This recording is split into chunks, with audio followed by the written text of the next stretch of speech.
হরে কৃষ্ণ।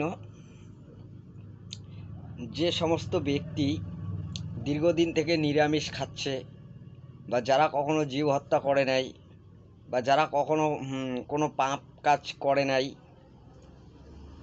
তারা কিন্তু এমনিতেও অনেকটাই তাদের মধ্যে আধ্যাত্মিক শক্তি, ক্ষমতা, জ্ঞান গুণ রয়েছে। কিন্তু এই জ্ঞানটা, গুণটা আপনি তখনই ফিরে পাবেন যখন আপনি ভগবানের সাথে জুড়ে যাবেন, বা যখন আপনি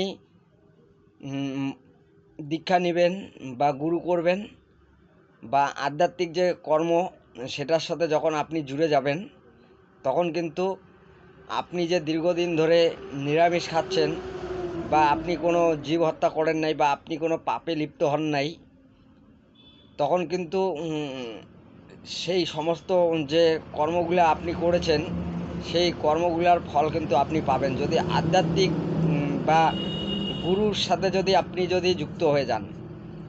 আপনি যদি দীক্ষিত হন বা আপনি যদি গুরু করেন, তাহলে কিন্তু আপনার যে জ্ঞান গুণ সেটা কিন্তু অনেকটাই বৃদ্ধি হবে, বা আপনি কিন্তু দিনের পর দিন এগিয়ে যেতে পারবেন।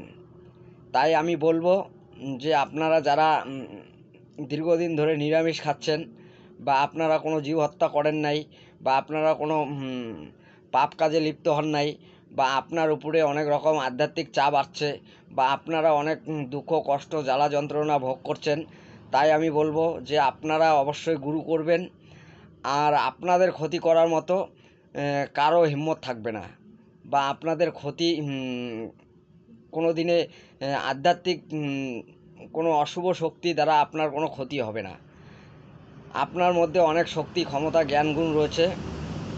তাই আপনারা যারা নিরামিষ খাচ্ছেন অবশ্যই গুরুটা করবেন, বা আপনারা একটু আধ্যাত্মিক যে পূজা পাঠ, যে নিয়ম আচারগুলো রয়েছে সেগুলো একটু মেনে চলার চেষ্টা করবেন।